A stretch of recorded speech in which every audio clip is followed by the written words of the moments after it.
तेव्हापासून तर आतापर्यंत कंटिन्यू व्यस्त असल्यामुळे फक्त आपल्या सर्व लोकांना एकच विनंती आहे, मी आज बसूनच बोलणार. आणि उद्या पण मला अमरावतीला जायचं आहे, त्यामुळे थोडं समजून घ्यावं.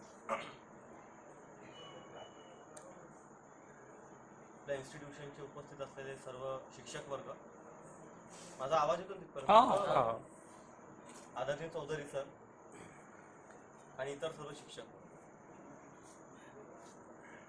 चौधरी सरांनी जे काही पोर्ट्रे केलंय, ते एक नॉस्टॅल्जिक मुवमेंट म्हणा, त्याला फ्लॅशबॅक म्हणा, त्याला रिरायटनिंग म्हणा किंवा काही पण म्हणा, पण मला अक्षरशः ते दिवस सगळे लख्ख आठवले. महेश ज्ञानपीठचं प्रांगण, तिथे एका रांगेत लागलेल्या सायकल, जोटिंग सरांची शिट्टी, आणि एका सायकलीला मारलेला की कशा सगळ्या सायकली धडाधड पडतात. या सगळ्या गोष्टी अशा फ्लॅशबॅक मध्ये आठवतात. छान वाटतं, जुन्या मेमोरीजला उजाळतात. सरांनी मला 12वी पर्यंतचा किंबहुना 10वी पर्यंतचा प्रवास त्यांनी बऱ्यापैकी अतिशय चांगल्या प्रकारे सांगितलं. आता ज्या काही माझं जे आकलन झालंय ते मला असं वाटतं की 12वी नंतर मी ग्रॅज्युएशन आणि पोस्ट ग्रॅज्युएशन आणि माझं SSC आणि HSC नंतर BSc MSc UPSC हे सगळं कसं काय केलं याबद्दल थोडक्यात मी तुम्हाला सांगू. मी 2013 साली माझं 12वी झालं आणि 13 ते 16 या कालखंडात BSc with physics, chemistry and mathematics as my, म्हणजे प्लेन BSc जे आपण म्हणतो PCM. 16 ते 18 या कालखंडात माझं MSc झालंय फिजिक्स विषयात. सरांनी जसं सांगितलं की पैशाची व्यवस्था नव्हती, ही गोष्ट खरी आहे, जगविदित आहे. आता पण एक इन्स्पायर स्कॉलरशिप नावाची एक स्कॉलरशिप असते. तुम्ही 12वी मध्ये जर महाराष्ट्र राज्यामध्ये टॉप 1% स्टुडंट्समध्ये असाल तर तुम्हाला ते ब्लू कार्ड मिळतं आणि त्याच्या माध्यमातून वर्षाला 60,000 रुपये इन्स्पायर स्कॉलरशिप प्राप्त होते. आता माझं BSc करायचं फायनल झालंच होतं आणि परिस्थितीचा कधी परिस्थितीचा माझा भाऊ गावात नाही, पण सांगायचं झालं तर आता आपण सगळे घरचेच लोक आहात, त्यामुळे की बऱ्याचदा असं सर्व नातेवाईकांचं हितचिंतकाचं असं मत पडलं की हिंगणघाटलाच बेडकर कॉलेजमध्ये ऍडमिशन घ्यायला पाहिजे. आणि एखाद्याला जर हिरा बनायचंच आहे तर कोळशाच्या खाणीमधून सुद्धा हिरा बनतो. ही गोष्ट अगदी बरोबर आहे, याबद्दल माझा विरोध नाही. पण माझी एक अशी इच्छा होती, काही असं ध्येय होतं आणि असं काहीच नव्हतं माझं. आता सरांनी नाव घेतले योगेश, धीरज, सगळेच काही ना काही बाहेर करायला लागले. तर एकच की सगळे लोक कुठेतरी चालले आहेत बाहेर मोठ्या शहरामध्ये, पण आपल्याला तरी मोठ्या शहरामध्ये जायला भेटेल, राहायला मिळेल, 4 मोठ्या लोकांसोबत बसायला भेटेल, इंग्लिश कसं बोलतात, चालतात कसं, खातात कसं, काटे चमचे कशी वापरतात, काही 4 गोष्टी जाणायला भेटेल. कारण की आजपर्यंत हातानेच फोडणीचा भात खाल्ला होता, त्यामुळे काटा चमचाचा प्रश्न आला. तर हे 60,000 रुपये 70,000 रुपये वर्षाला आपल्याला मिळत आहे, त्यामध्ये आपल्याला निदान नागपूर सारखं शहर तरी गाठता येईल. महिन्याला 5,000 6,000 काय तो खर्च. या उद्देशाने मग तेव्हा मी नागपूरच्या इन्स्टिट्यूट ऑफ सायन्स मध्ये फक्त आणि फक्त हे एक मात्र तसं उद्देश, म्हणजे मला केमिस्ट्री सोबत प्रेम होतं, फिजिक्स मध्ये इंटरेस्ट होतं, मॅथ्स मध्ये असं फारसं काही नाही.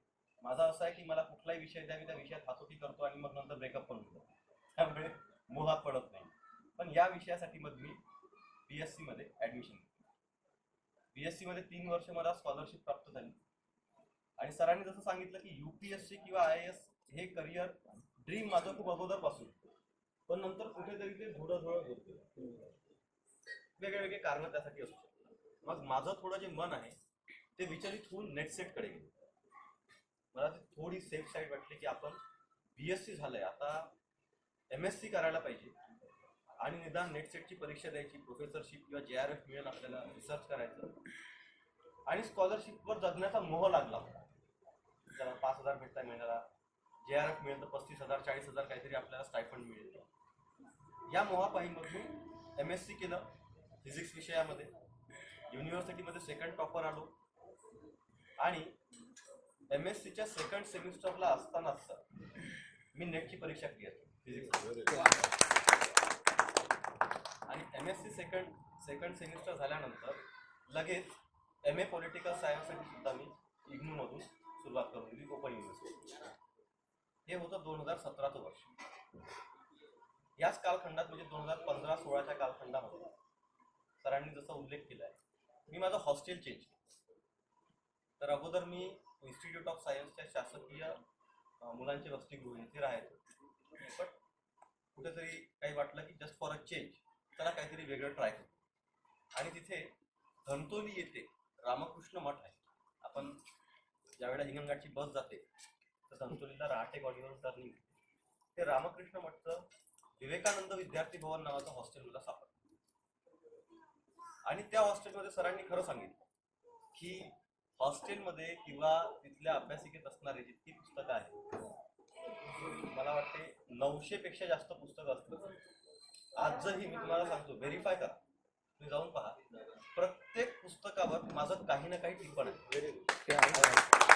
मी ते गेस केलं की हा तिथे जाऊन यांनी काही ना काही म्हणजे त्या गोष्टीचं म्हणजे युटिलायझेशन केलं असं. आणि प्रत्येक पूर्ण वाचलं नाही मी पुस्तक. यशवंतराव चव्हाणांचं जे कृष्णा काठ नावाची कादंबरी आहे त्याचं एक खूप सुंदर उदाहरण. यशवंतराव चव्हाण पुस्तक चाळायचे, तशा प्रकारे मी पण फक्त पुस्तक चाळायचो. त्यात वाटलं की या पुस्तकात खरंच काहीतरी तथ्य आहे, वाचायचं. आता चाळल्यानंतर सुद्धा त्या पुस्तकाची समरी काय आहे ते मागच्या पेजवर मी लिहून, आजही ते लायब्ररीमध्ये तुम्ही कधी जाऊन बघा, माझ्या न कळत मला जाऊन बघा, त्या लायब्ररीच्या प्रत्येक मागच्या पानावर त्या 3 ओळी 4 ओळीमध्ये काही ना काही मी लिहिलेलं आहे. आणि त्या लायब्ररीमध्ये आजही जवळजवळ 150 अशी पुस्तकं आहे जी तिथल्या स्वामीजींनी माझ्या रिकमेंडेशनवर आणली. त्यांना वाटत होतं की हा सर्वात जास्त वाचणारा मुलगाचा असं. तर असं मी माझं मन तिथे सदैव एंगेज ठेवायचं. आणि त्याच्यानंतर मग मोटिवेशन म्हणून आता हे जीवनाचा उद्देश वगैरे ह्या सगळ्या गोष्टी तर गेल्याच होत्या. मोक्ष वगैरे तर दूरच्याच गोष्टी, साध्या आपल्या पोटा पाण्याची व्यवस्था होत नव्हती. पण खऱ्या अर्थाने सांगायचं झालं तर विवेकानंदांच्या विचारांनी मला त्यावेळेला खरंच प्रेरणा.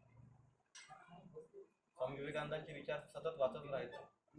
आणि त्यानंतर मग परत मला हे रिइग्नाइट झालं. मी 10वी मध्ये सरांनी कॉम्पिटिशन सांगितलं ना की IAS, पण मग आजही मला विचारांची जी ब्रॉडनेस म्हणतो ती इतकी वाढली आहे की मी आजही मुलांना किंवा इतरांना सर्वांना सांगतो, माझं करिअर गोल हे नक्कीच IAS किंवा UPSC किंवा सिव्हिल सर्व्हिस मध्ये आहे. But civil service, UPSC, IAS is not my life goal. I do not consider it my life. आणि माझ्या लाईफची जी फिलॉसॉफी आहे त्यामध्ये असं आहे की एक होती है मंजिल और एक होता है पड़ाव. 10वीं किया, 12वीं किया, ग्रेजुएशन किया, मैं ये जो सफलता प्राप्त हुई है इसे भी मैं लाइफ में एक पड़ाव मानता हूँ. So to put it in a better words, in the words of Mr. Nelson Mandela, he used to say, whenever I cross the highest peak in my life, it is only foolishness for me to think that it was the highest, because there are still higher peaks to life. आणि मग असं गांधीजींचं वाचनात, गांधीजींची जयंती आहे, या गांधीजींच्या एका कोटचा माझ्यावर खूप जास्त परिणाम झाला त्यावेळेला, की be the change you wish to see in the world. तुम्हाला जगात जो बदलाव बघायचा आहे तो बदलाव तुम्ही अगोदर स्वतःमध्ये निर्माण करा. आणि असे मग हळूहळू लाईफमध्ये विवेकानंदांच्या लाईफमधून, मंडेलांच्या लाईफमधनं किंवा अझीम प्रेमजी यांचा खूप चांगला माझ्यावर प्रभाव पडला त्यावेळेला. थॉमस जेफरसन यांचं मी पूर्ण बायोग्राफी त्यावेळेला वाचली. आणि असं बरंच काही माझं व्यापक लिखाण आणि वाचन त्यावेळेला झालं. आणि त्यातनं म्हटलं की UPSC करायचं की नाही हे तर वेळ आणि परमेश्वरावर सोडावं, पण आपण काहीतरी चांगल्या पर्सनॅलिटी डेव्हलपमेंटमध्ये जायला. आणि 2018 पर्यंत मी शक्यतो हा निर्णय टाळत गेलो की आपण UPSCचा अभ्यास करायचा. मी म्हटलं की आता अभी दिन है पढ़ने के, बाद में जो होगा सो देखा जाएगा. तुम्ही 18 पर्यंत जे UPSCचं बायबल ज्याला म्हटलं जातं, लक्ष्मीकांतचं पुस्तक आहे पॉलिटिक्सचं. म्हणजे तुम्ही कुठल्याही UPSCच्या विद्यार्थ्याकडे जा, त्याने जर पहिलं कुठलं पुस्तक हातात पकडलं असेल तर ते आहे M. लक्ष्मीकांत यांचं इंडियन पॉलिटिक्सचं पुस्तक, त्याला बायबल म्हणतात. मी 2018 पर्यंत लक्ष्मीकांतचं पुस्तक सुद्धा कधी वाचलेलं नव्हतं. आता 2018चा तो क्रिटिकल मुवमेंट आला, ज्या वेळेला झाला, आता MSc झालं, नेट होती हातात, पण मला रिसर्च करायला काही वाटलं नाही की कधी रिसर्चला जावं. मी JRF स्किप केलं आणि MA पॉलिटिकल सायन्स सुरू होती. आता भविष्य काय, आता परत हा वेध लागला. आता तो पार्ट वेगळा ठेवूया. आता परत हिंगणघाटला. हिंगणघाटला माझ्या वडिलांची एकदा बायपास सर्जरी झालेली आहे, आता 10 वर्ष झाली.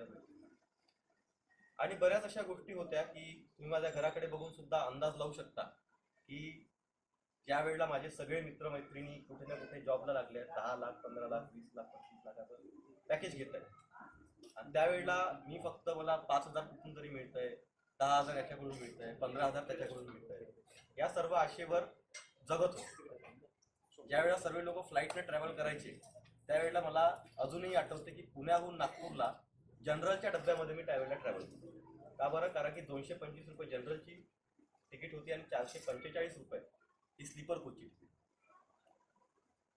आणि ह्या घराकडे पाहून मला सतत घरी आल्यानंतर खूप फ्रस्ट्रेशन यायचं आणि वरच्या खोलीमध्ये जाऊन बसायचो आणि कळायचं की यार लोक बंगले बांधतायत, लोक हे करतात, आणि संकेत तू काय विवेकानंदाच्या मागे येडा झाला. तर विचारांनी तर पोटाची भूक भागणार नाहीये ना, हा प्रश्न स्वाभाविकच आहे. मग त्यावेळेला परत वाटलं की आता आपल्याकडे इकडे खाई आणि तिकडे विहीर जे आपण म्हणतो तशा प्रकारची परिस्थिती, आणि तो एक खूप क्रिटिकल जंक्शन होता. मी नेहमी सांगतो की इतर करिअर जे आहे ते नदीसारखे आहेत. नदीमध्ये काय असतं, तुम्ही टप्प्याटप्प्याने एक एक पाय टाका त्या करिअर. पहिले बघा पाणी गुडघ्यापर्यंत येतंय, कमरेपर्यंत येतंय, छातीपर्यंत येतंय, ठीक आहे, इथपर्यंत आलं, आता आपल्याला पोहता येते, ठीक आहे, पुरेसं आता इथे पोहायचं, पुढे आपण जातो. पण स्पर्धा परीक्षेचं किंवा UPSCचं MPSCचं कुठलंही करिअर का असेल ते एका नदीसारखं नसून एका विहिरीसारखं आहे. तुम्हाला त्यात जर पोहायचं असेल तर अगोदर दोरी टाकून पाहायचं की पाणी किती. पाणी नसेल आणि तुम्ही जर उडी मारली तर त्याला पोहणे नाही, त्याला आत्महत्या म्हणतात. आणि एकदा जर तुम्ही उडी टाकली तर त्यानंतर तुम्ही म्हणू शकत नाही की मला तो पोहता येत नाही. मग दोनच ऑप्शन आहे, एक तर मरणे किंवा पोहणे. म्हणून UPSC किंवा कुठल्याही स्पर्धा परीक्षेच्या क्षेत्रात उतरल्यानंतर मिनिमम 2 वर्ष तुमचे जातातच. 1 वर्ष प्रिपरेशनचं आणि 1 वर्ष परीक्षा चालू. अशा बऱ्याच गोष्टी मनातल्या मनात त्यावेळेला सुरू होत्या. आणि मग मी शेवटी निर्णय घेतला की अशी जीवनाची माती झालीच आहे तर आता मातीचा कोळसा होऊन जाऊ द्या. आणि मग 2018 साली मला अजूनही आठवते, माझ्या मित्राबरोबर मी, सूरज नावाचा मित्र होता, त्याच्याबरोबर पुणे गाठला. आजही माझ्याकडे हा जो माझा मोबाईल आहे मला गिफ्ट मध्ये आलेला. मी स्वतःच्या कमाईने घेतलेला मोबाईल नाही. माझे हेडफोन्स आहेत, ब्लूटूथ हेडफोन्स, ते मला माझ्या मित्राने गिफ्ट केले. माझा लॅपटॉप आहे, 10 मॉडेल आहे, Windows 7. आता ते कोणीच वापरत नाही. ते मला रामकृष्ण मठातून स्वामीजींनी second hand laptop, second hand की थर्ड हँड असेल, तो लॅपटॉप आहे आजही माझ्याकडे. आजही माझ्याकडे स्वतःची गाडी घोडी काहीच नाहीये. आणि मी MSc पर्यंत, MSc नंतर इनफॅक्ट मी ज्या वेळेला UPSCचं पहिल्या वर्षीचं प्रिपरेशन करत होतो तेव्हापर्यंत पुण्याच्या सदाशिव पेठच्या गल्ल्यांमध्ये जिथे बोलेरो सारख्या गाड्या चालतात तिथे मी माझी सायकल घेऊन जायचो शेवटपर्यंत. 2019 पर्यंत मी हे सगळं केलं. पुण्याला गेलो 2018 साली. 18 ते 19 या कालखंडामध्ये माझ्याकडे फक्त 66 ते 70 हजार रुपयाचं भांडवल होतं. हे स्कॉलरशिपच्या माध्यमातून मी सेव्ह केलं. आणि रामकृष्ण मठामध्ये राहणं व खाणं फ्री मध्ये असल्यामुळे मी हे सेव्ह करू शकतो. आता माझ्यापुढे प्रश्न होता की हा पैसा कोचिंग मध्ये इन्व्हेस्ट करायचा की राहण्या आपल्या सस्टेनन्सवर इन्व्हेस्ट करायचा. अशा वेळेला मी तिथे निर्णय घेतला की तिथे आपण कोचिंग मध्ये पैसा इन्व्हेस्ट करायचा नाही. आणि तिथे ज्ञान प्रबोधिनी स्पर्धा परीक्षा केंद्र आहे, तिथे मी पार्ट टाइम जॉब करायचो. 2 ते 3, 2 ते 2.5 या वेळेत त्यांची काही टायपिंगचे कामं वगैरे करून द्यायचे. आणि फावला वेळ जो आहे तो आपला अभ्यास करायचा. आणि त्या सरांनी मग माझी 1-1.5 महिना त्यांनी माझं बघितलं लागलं आणि ते म्हटलं की तू क्लासमध्ये येऊन बसलास तरी आम्हाला हरकत नाही. मग त्यांचे क्लासेस अटेंड करायला लागलो. आणि अशा प्रकारे 1 वर्ष, जवळजवळ 1 वर्ष, सकाळी 7 ते रात्री 11 वाजेपर्यंत गोलगळ्याची टी शर्ट, विश्वास नागरे सरांच्या भाषेत सांगायचं झालं तर गोलगळ्याची टी शर्ट, पायजामा, दाढी वाढली आहे, पांढरे केस झालेले आहेत, कोण मुली बघतायत, कोण मुलं बघतायत याकडे काहीच लक्ष नाही. आणि तुम्ही त्यावेळेला जर मला बघितलं असतं तर आजचे आदरणीय पंतप्रधानांना हेवा वाटेल यापेक्षा मोठी माझी दाढी झाली. अशा याच्यात मी तो 1 वर्ष जो आहे ते बितवला. आणि 2 जून 2019ला जवळजवळ without Sundays, without Saturdays, without Holi, without Eid, without Diwali घरी नाही आलो. आजच्या यावेळेला दादाने मगाशी सांगितलं 7 वर्षानंतर ही पहिली दिवाळी असेल माझी. हे सगळं करत असताना तिथे बऱ्याचदा आई फोन करायची, रे आज काय जेवण केलं. दसऱ्याचा दिवस असायचा, मला माहीतच नसायचा की आज दसरा आहे. नवरात्र काय, दसरा काय, काहीच कळत नाही. असा 1 वर्ष अभ्यास केला. आणि 2 जून 2019ला मी माझी पहिली प्रिलिम्सची परीक्षा दिली. 12 जुलै 2019ला प्रिलिम्सचा निकाल आला. प्रिलिम्सच्या परीक्षेमध्ये मी पास झालो. 24 सप्टेंबर आता जेव्हा फायनल रिझल्ट लागला तेव्हा जितका आनंद झाला नाही सर, त्यापेक्षा दुप्पट आनंद मला 12 जुलैला झाला होता. कारण की ते पहिलं सक्सेस, म्हणजे 12वी नंतर जे 6 वर्षाची गॅप पडली ते काहीच दिसत नव्हतं. त्यानंतर पहिलं कुठंतरी आशेचं जे किरण दिसतं, ते टिप ऑफ आइसबर्ग दिसतं, खूप आनंद झाला. आणि मग विचार केला की आता जे काही 40-45 हजार रुपये आहे, आपल्याला चांगला चान्स मिळालेला आहे, तर हे आपण इन्व्हेस्ट करायचं. आता तुम्हाला स्पर्धा परीक्षेचा अभ्यास बऱ्यापैकी माहीत असल्यामुळे की मेन्समध्ये आपल्याला पेपर लिहायचे असतात. तर लिखाण करायसाठी काय, तिथे टेस्ट सिरीज लावायचे, तुमचे पेपर चेक होतील, फीडबॅक मिळेल, त्या आधारावर तुम्हाला काय इम्प्रुव्हमेंट करायचं, या सगळ्या गोष्टी आपण त्यात करायचं. दिल्लीला एक टेस्ट सिरीज लावली, पुण्याला एक टेस्ट सिरीज लावली, 44,000 रुपीज त्यामध्ये इन्व्हेस्ट. माझ्यासाठी आता इतरांना 44,000 म्हणजे त्यांच्या कदाचित महिन्याचा अर्धा पगार असेल, निम्मा पगार असेल, माझ्यासाठी खूप मोठी गोष्ट होती. त्यावेळी 18 सप्टेंबर 2019 पासून माझी मेन्सची परीक्षा होती आणि 12 सप्टेंबर 2019ला रात्री 7:30 वाजता मला UPSCचा एक ईमेल आला. ती गंगाधर, मला अजूनही ते पूर्ण फॉर्मॅट लक्षात आहे. त्यात त्यांनी लिहिलं होतं इंग्लिशमध्ये की you have qualified civil service preliminary examination 2019 and you are eligible for civil service main examination 2019, but it has been found that your XYZ document has been post dated, so the deadline was 31st of July and the document was signed by the Tahsildar on 2nd of August, and hence your candidature has been rejected and no further communication will be made and no further inquiry will be entertained. सगळे रस्ते बंद, काहीच. आणि त्यावेळेला मग परत असं वाटलं की आता परत आपण 5 वर्ष मागे गेलो की काय, कारण की एक तर खूप रिस्क घेतली होती. पण any how I came out of that phase आणि मग परत विवेकानंदांचं वाचन, गांधीजींचं वाचन करत करत somehow I grew up. Later on त्यावेळेला आता एक्झिस्टेन्शियल क्रायसिस असल्यामुळे मग 1 सप्टेंबर ही झाली गोष्ट, 12 सप्टेंबर आणि मला 1 ऑक्टोबर 2019ला मी पुण्यामध्ये जॉब शोधायला निघालो. की जरा आपल्याला MSc सिल्वर मेडल आहे, नेट आहे, तर काहीतरी आपल्याला फिजिक्समध्ये, मॅथ्समध्ये विषयांमध्ये जॉब मिळेल. इथे एका खासगी अकॅडमीमध्ये 300 रुपये 2 तासाचे, 150 रुपये तासाच्या प्रमाणे, जो की खूप कमी रेट आहे. पुण्यामध्ये 1000-1500च्या खाली कोणी काम करत, पण मी 150 रुपये तासाच्या रेटने तिथे पुण्यामध्ये एका खासगी अकॅडमीमध्ये 10वीच्या मुलांना फिजिक्स शिकवायला सुरुवात, आणि टोटली एक्सप्लोटेड. बट काय म्हणतात, it was my need, I did it. आणि तेव्हापासून मग आता मला काही 12 तास अभ्यास करणे शक्य नव्हतं, तर मग मी रोजाना 5 तास, 6 तास, 7 तास जसं जमेल तसा अभ्यास करायला सुरुवात केली. आणि रोजचे 2 तास ते 4 तास म्हणजे 300 रुपये किंवा 600 रुपये या हिशोबाने मी क्लासेस घ्यायचे.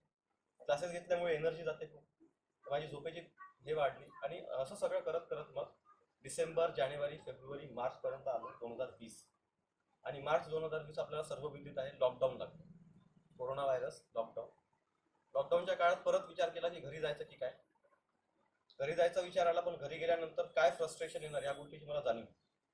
कारण की आता सगळेच गावात आलेले असेल, आपण कोणाला इतकं तोंड काळं केलं होतं की आता कोणाला तोंड दाखवायची सध्या मुभा नव्हती मला.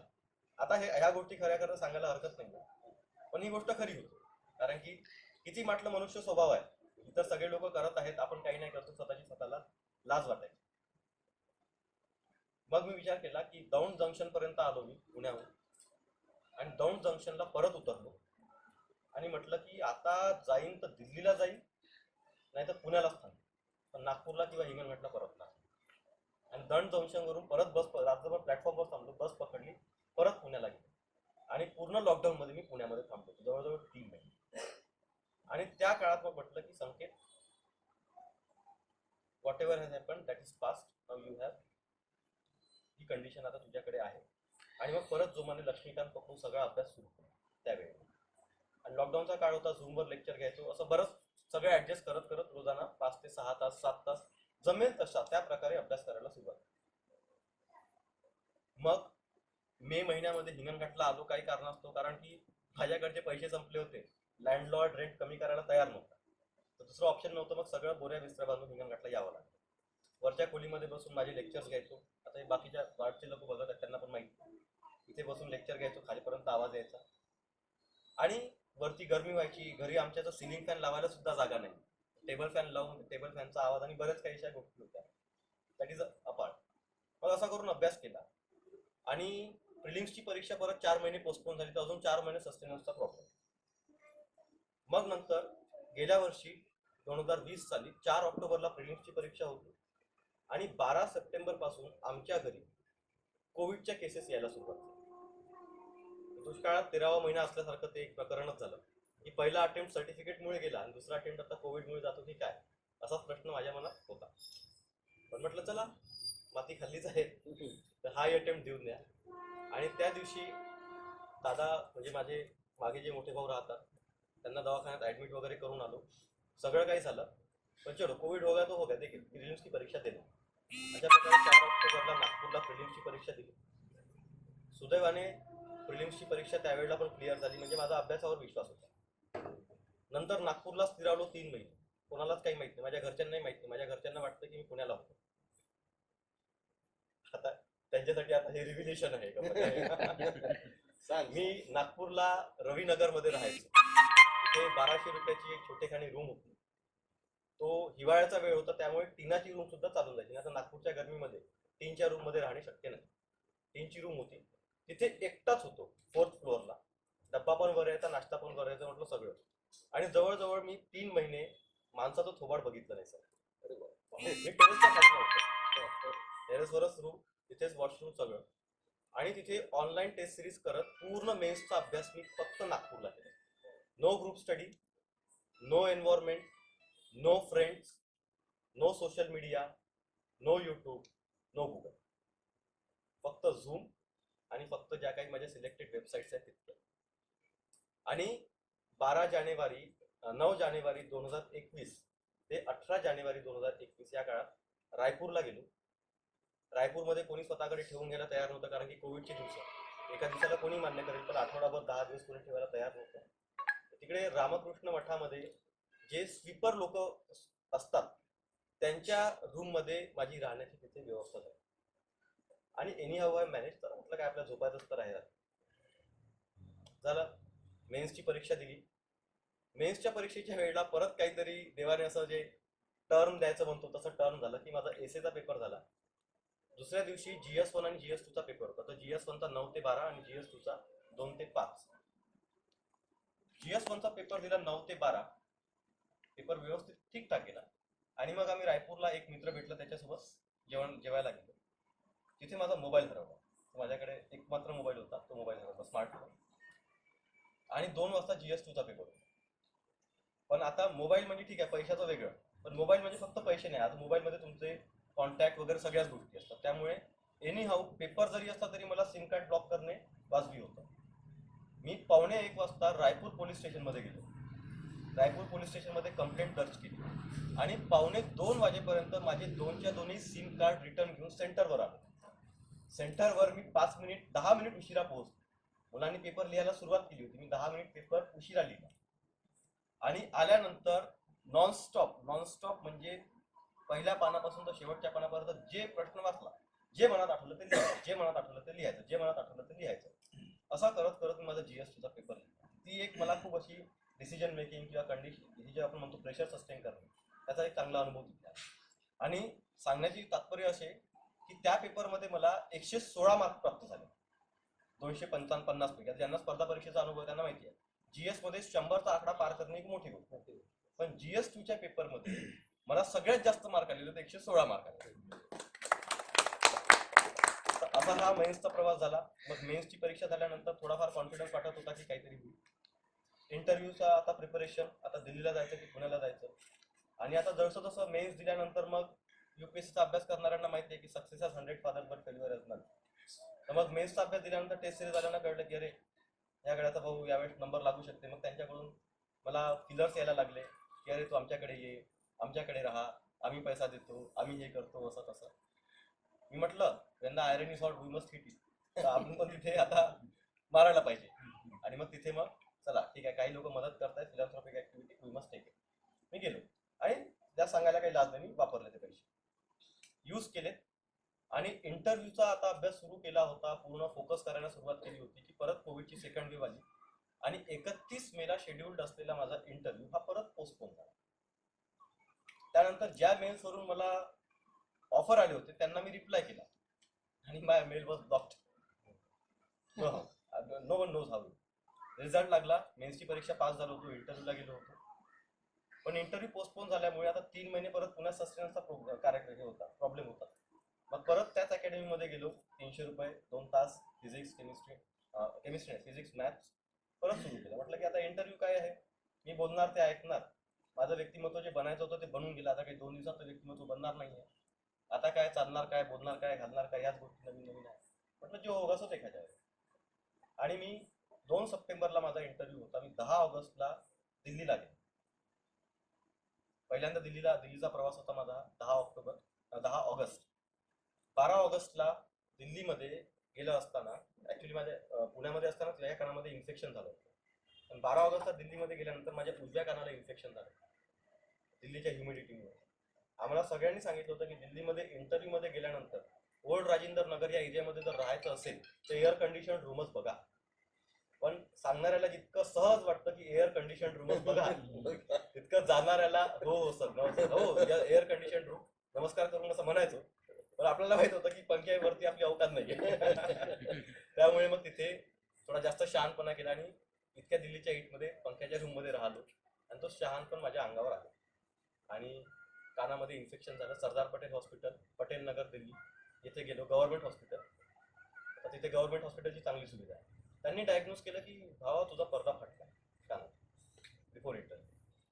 अजूनही माझा कानाचा पडदा फाटलेला आहे. या कारणाने मला फारसं म्हणजे 35% तिथे हिअरिंग लॉस आहे. ते म्हणे की सर्जरी करावी लागेल. म्हटलं सर्जरी करायला हरकत नाही, फक्त पैसा आणि वेळ तुम्ही द्या. डॉक्टरांना म्हटलं तर डॉक्टर म्हणे सर ऐसा तुम्ही होता. पण त्यांनी म्हणे ठीक है आप यूपीएससी कैंडिडेट है, हम जरूर सोचेंगे. बट एनी हाउ मग त्यांना म्हटलं की सर 2 तारीख को मेरा इंटरव्यू है, उसके पहले तो कुछ स्टिचिंग वगैरह यहाँ पे हुआ तो मेरे मेडिकल में प्रॉब्लम आ जाएगा, तो मैं वो नहीं कर पाऊंगा. तो बोले कोई अर्जन्सी नहीं है लेकिन आपको सुनने में दिक्कत जाएगी. आता इंटरव्ह्यूच्या प्रोसेसमध्ये ऐकण्यात दिक्कत जाणे हा किती मोठा एक ड्रॉबॅक किंवा मिसकम्युनिकेशनसाठी मल्टिपल डोअर्स ओपन करू शकतो हे तुम्ही समजू शकता. बट एनी हाउ म्हटलं चला लेट इट बी. आणि 28 ऑगस्टला मी महाराष्ट्र सदनला गेलो. महाराष्ट्र गव्हर्नमेंट कडून ते 5 स्टार सदन आहे. तिथे 7 ते 8 दिवस तुम्हाला फ्रीमध्ये राहायला लागतं. 28 ऑगस्टला महाराष्ट्र सदनमध्ये गेल्यानंतर तिथे थोडी एअर कंडिशन रूम असल्यामुळे मग थोडं इन्फेक्शन कव्हर झालं. तरी पण माझा हा कान जवळजवळ पूर्ण बुजलेला होता. एक कापूस टाकून जर असा काढला तर पूर्ण पिवळा कापूस इतका. 2 सप्टेंबरला इंटरव्ह्यूच्या दिवशी, ऍक्च्युली 1 सप्टेंबरला रात्री तिथे महाराष्ट्र सदनमध्ये महाराष्ट्राचे एक मंत्री आले होते. तर थोडा आपला पॉलिटिकल किडा असल्यामुळे त्यांच्या मागे मागे राबण्यात माझं ब्लेझर जे होतं ते ड्रायक्लिंग करायला विसरलो. आणि दुसऱ्या दिवशी तसंच काहीतरी थोडं वेळवागळं ब्लेझर घालून यूपीएससीच्या इंटरव्ह्यूला गेलो. शहाजहा रोड 2 सप्टेंबर 2021 सकाळी दुपारी 1 वाजताची वेळ. एंटर झालो. सगळं इतरांचे ब्लेझर्स वगैरे बघून माझं ब्लेझर काढलं आणि फोल्ड करून बॅग मध्ये टाकलं. म्हटलं की आपण शर्ट पॅन्ट टाय मध्येच गेलेलं योग्य, जीवाचा हासा करून घेण्यापेक्षा ब्लेझर आत. आणि मग ते मास्क आणि ते युपीएससीचं एक वेगळं तामझाम असते. म्हणजे ते इतकी मोठी परीक्षा तर ते लोक थोडं तितकं करतातच. मग ते ग्लव्स घाला, सॅनिटाईज करा. 15 मिनिट सॅनिटायझेशन रूम मध्ये आम्हाला ठेवलं. आणि ऍक्च्युली ते पहिले एक त्याला प्री इंटरव्ह्यू टॉर्चर म्हणतात एका प्रकारे. हे सगळं झालं आणि स्मिता नागराज मॅडम ज्या युपीएससीच्या सदस्य आहेत त्यांचं मला पॅनल आलं. तर आता गेल्या मला असं वाटलं की जे काही आहे ते स्पष्ट सांगायला हवं. कोविडमुळे जनरली 6 फुटाची गॅप असते नॉर्मली, पण कोविडमुळे माझं नशीब इतकं की एकदा कानात इन्फेक्शन आणि 12 ते 14 फुटाची गॅप. तर सगळे जे आता ते सर जे तिथे बसलेले आहेत त्यापेक्षा पण कदाचित दूर मॅडम बसलेले असतात आणि सर्व असे दूर दूर बसले. म्हटलं की आता तर मित्र सांगायलाच पाहिजे. मग मी मॅडमला म्हटलं की मॅडम एक फक्त रिक्वेस्ट आहे इंग्लिश में that there is a little infection in my this right ear. And she was so sweet, cooperative and audacious that she said, okay Sanket, don't worry, we will speak loudly, you also speak loudly, so let this interview become a loud interview. आणि अशा प्रकारे थोडं हसत सुरुवात झाली. आणि मग पहिलेच त्यांनी हिंदीमध्ये मॅडमने सुरुवात केली की संकेत तो किस बात का संकेत हो आप, कोरोना का. आता त्यांनी एक क्लिष्ट प्रश्न केला हिंदीमध्ये. आणि I was taken a back. अरे सुरुवात तर अशी झाली, आता काय करायला पाहिजे. म्हटलं की तुला गुगली आहे, विकेट जाईल किंवा सिक्सर लागेल. मी म्हटलं की जी मैडम, मैं संकेत तो हूँ, लेकिन कोरोना का नहीं, वैक्सीन का. क्या बात है. और फिर इस प्रकार से हंसते खेलते इंटरव्यू शुरू हो गया. लगभग 25 मिनिट तक इंटरव्यू चला. तुझे इंटरव्ह्यूचे 2-4 प्रश्न सांग. इंटरव्ह्यूचे 2-4, आता सुरुवातच जी आहे ती ऑब्व्हियसली वर्धा डिस्ट्रिक्ट वरून सुरू झाली. ऍक्च्युली माझं काय झालं सर, इंटरव्ह्यू मधला त्याला डॅफ म्हणतो आपण, डिटेल्ड ऍप्लिकेशन फॉर्म. त्यामध्ये तुमच्या हॉबीज, अवॉर्ड्स, अचिव्हमेंट या सगळ्या गोष्टी लिहिलेल्या असतात. त्यावर तुमचा 70% इंटरव्ह्यू अपेक्षित असतो. बट माझ्या केसमध्ये मला त्या कॉलमवर एकही प्रश्न विचारला गेला. I don't know how it happen. एकही प्रश्न विचारला गेला. माझा इंटरव्ह्यू सुरू झाला वर्ध्यापासून. Smita Nagraj madam, very polite and very gentle person. त्यांनी विचारलं की you are from Wardha, so leave aside all the philosophical aspects of Gandhian thought. Tell me, is Gandhian thought और Gandhian economic ideas realistic in today's economic model, असा त्यांचा पहिला प्रश्न. मग त्यामध्ये आमचं आता पॉलिटिकल सायन्सच बॅकग्राऊंड असल्यामुळे मग ते टेक्निकल लँग्वेजमध्ये मी बोललो की as per this thinker, as per that scholar वगैरे वगैरे, ते सगळं झालं. त्यानंतर त्यांचा उल्लेख करता करता म्हणे की काही लोक तुम्हाला असे जाणवतात का जे गांधीजींच्या विचारांवर चालणारे आहेत. तर मी प्रकाश आमटेंचा उल्लेख केला, साधं जीवन उच्च विचार. आणि मग प्रकाश आमटेंवरून त्यांनी गडचिरोलीकडे गेले. मग प्रकाश आमटेंचा प्रश्न आला, त्यावर त्यांनी एक गुगली प्रश्न केला होता की don't you think that there must be some hidden understanding between Mr Prakash Amte and the Naxalites, because state can not work there, police can not work there, but these people, the low biradari people, remain unharmed. So how is it this possible? So don't you think there is any hidden understanding? हा पण एक googly प्रश्न होता. हो म्हटलं तरी फसलो, नाही म्हटलं तरी फसलो. मग मी म्हटलं की याला थोडं आपण फिलॉसॉफिकल लेवलला घेऊन जायला पाहिजे. आणि ते उत्तर मॅडमला खूप आवडलं. मी मॅडमला म्हटलं, madam, yes there is of course an understanding between them, and all the panelist took, त्याला काय म्हणतो, ज्याला श्वास घेते एक डीप, हा चला आता हा फसला. आता हा फसला. आणि मी खूप लंबा पॉज घेतला, 10 ते 12 सेकंद नंतर पॉज घेतला. आणि मॅडम वॉज पिन पॉइंटेड माझ्याकडे बघत होती की हा काय बोलतो. And I said that is the understanding of humanity. त्यावेळेला मॅडमच्या चेहऱ्यावरती जी स्माइल होती, तिथून मला कुठेतरी असं एक, आपण जे म्हणतो त्याला आत्मविश्वास मिळतो की नाही यार संकेत, इथे कुठेतरी तू जे म्हणतो की beyond your knowledge, beyond your personality, एक डीप कॅरेक्टर असतं आपलं किंवा डीप थिंकिंग प्रोसेस असतं, ते कुठेतरी माझं रिफ्लेक्ट झालं असं मला तरी वाटतं. आणि मी हे 27 तारखेपर्यंत नसतं म्हटलं, पण 27 तारखेनंतर मी हे म्हणू शकतो. सांगतो कारण. तर असे काही 2 प्रश्न झाले. ऑरेंजेस नागपूरमध्ये का ग्रो होतात, हा प्रश्न थोडा एक मला नॉनसेन्सिकल प्रश्न वाटला. पण मग मी त्यांना म्हटलं की सर, नागपूरचे ऑरेंजेस नागपूरमध्ये ग्रो नाही होत, तिथून फक्त डिस्ट्रीब्यूट होतात, ग्रो तर ते आजूबाजूच्या एरियामध्ये होतात. तर असे मग ते लोक हसायला लागले. मग ते म्हणे की ऑरेंज सिटी म्हणून काय प्रसिद्ध आहे. सुदैवाने बडनेऱ्यावरून नागपूरला एकदा ट्रेनने येता येता मला ऑरेंज सिटी वरुड नावाचं एक स्टेशन दिसलं. म्हटलं की सर, लोकांना जरी Nagpur as a orange city माहीत असेल, बट जो GI टॅग मिळालेला आहे, जॉग्राफिकल इंडिकेशन टॅग ऑरेंजेसला, that is not for the Nagpur oranges, that is for the Warud oranges. आणि तो प्रश्न त्यांना खूप आवडला. आणि काही 2-3 प्रश्न होते, जसं की एक सरोगसी लॉवर प्रश्न होता, किंवा ज्युडिशियल अकाउंटेबिलिटीचा एक प्रश्न होता. There was a question about a place in Rajasthan which I was absolutely not aware about. अशा प्रश्नांमध्ये मी खूप प्लेनली त्यांना म्हटलं, sorry sir, sorry ma'am, I am not aware about this question, I will certainly read about it. तर त्यांनी ते honesty जी असते अप्रिशिएट केली. Rather than bluffing, rather than making some false claims, you should say no. If you know yes, you should say yes. If you don't know, you should say no. And if you know partially, you should say, ma'am, I do know partially. Am I allowed to speak what I know? If they allow, you can speak it. If they don't, you can skip the question. This is a very simple format of UPSC.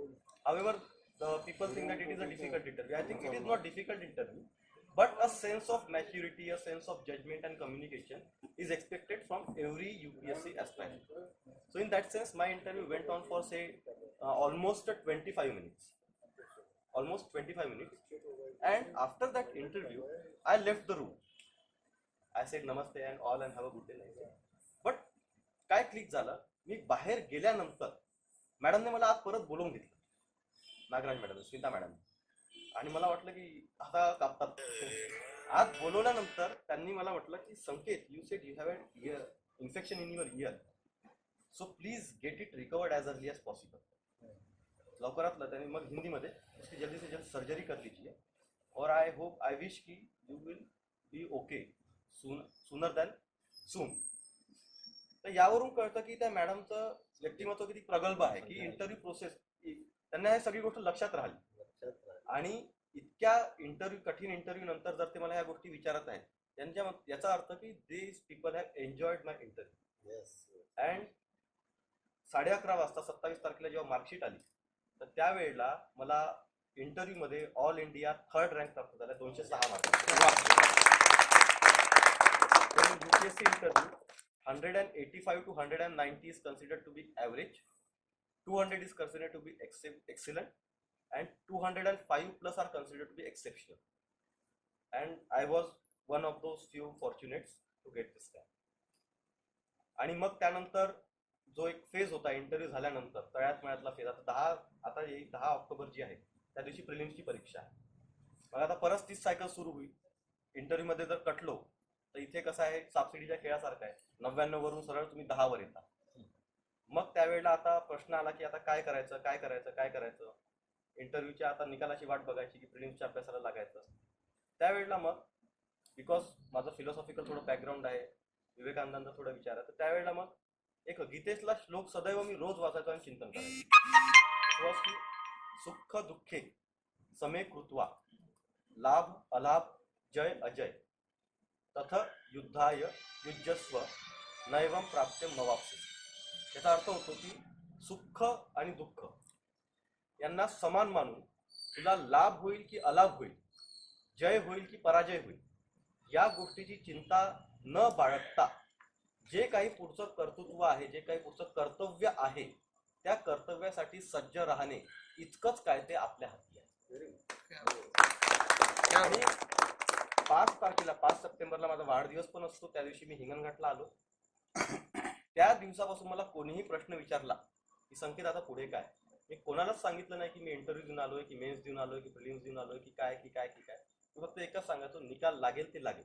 मी आता 10 तारखेला माझं पानिपत नाही व्हावं यासाठी तयारी करतोय. आणि 10 ऑक्टोबरला माझी परीक्षा आहे. कोणी मला कॉल करू नका, मेसेज करू नका, थँक्यू पाठवू नका, काही पाठवू नका. जे वगैरे बघायचं ते 10 तारखेनंतर बघायचं. आणि मग सुदैवाने 24 तारखेला निकाल लागला. ऑल इंडिया रँक 266 आला.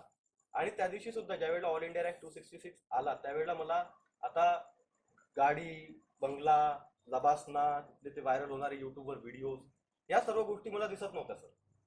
खऱ्या अर्थाने या गोष्टी दिसत नव्हत्या. मी सांगितलं, विवेकानंदांच्या विचारांनी इतकं इन्स्पायर झालो की IAS हे काही जीवन नाही हे मला क्लिअर झालं होतं. आणि त्या दिवशी सुद्धा मला दिसत काय होतं की आपण काहीतरी विवेकानंदांचं जे मॅन मेकिंग अँड कॅरेक्टर बिल्डिंगचा जो विचार आहे त्यामध्ये पुढे जाऊन कसं कॉन्ट्रीब्यूट करू शकतो. आणि म्हणून म्हटलं की आता सत्कार समारंभ भेटीगाठी सुरूच राहणार, बट 7 तारीख घटस्थापना, नवरात्र, दॅट्स इट. त्यानंतर मी ज्या लोकांकडून, ज्या शिक्षकांकडून सगळं शिकलेलं आहे त्या समाजाला काहीतरी बॅक द्यायचं, या हिशोबाने मी एक टेलिग्रामचं चॅनल सुरू केलेलं आहे फक्त 2 महिन्यांसाठी. आणि मी एक वेबसाईट, माझी वेबसाईट तयार झाली, कस्टमाइज झालेली आहे.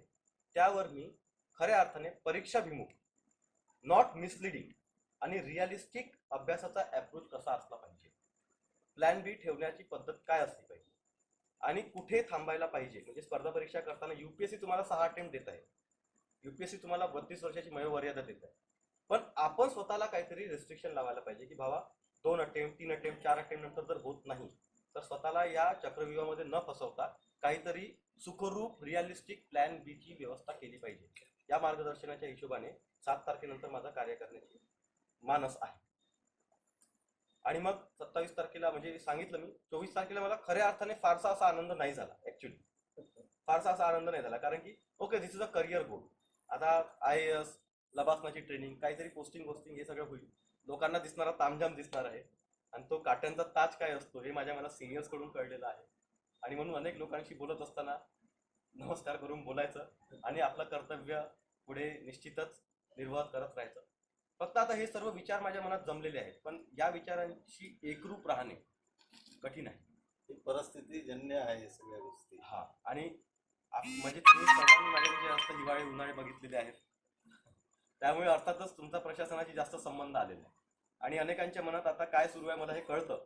मोठ्या मोठ्या गोष्टी बोलणं सोपं आहे, पण गेल्यानंतर काय होणार आहे ते कळणार आहे. पण म्हणूनच म्हणतो, आणि मी या गोष्टी नाकारत नाही, पण आपल्या सर्व वरिष्ठ लोकांचा आशीर्वाद जर माझ्या पाठीशी असेल तर ह्या विचारांशी एकरूप राहून विवेकानंदांच्या आदर्शावर मॅन मेकिंग कॅरेक्टर बिल्डिंग या एज्युकेशनचं सहकार्य करून माझ्या कॅपॅसिटीमध्ये संविधानाच्या चौकटीत आणि कायद्याला अनुसरून जे काही प्रशासन लोकाभिमुख होण्याचा मला अधिकार किंवा पॉवर्स मिळतील तसा करण्याचा मी प्रयत्न करणार, आणि सदैव स्वतःला सेवेसाठी जमिनीवरून तत्पर राहण्याचा मी प्रयत्न करणार.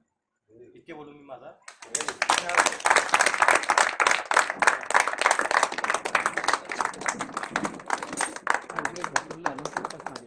हा मला माहिती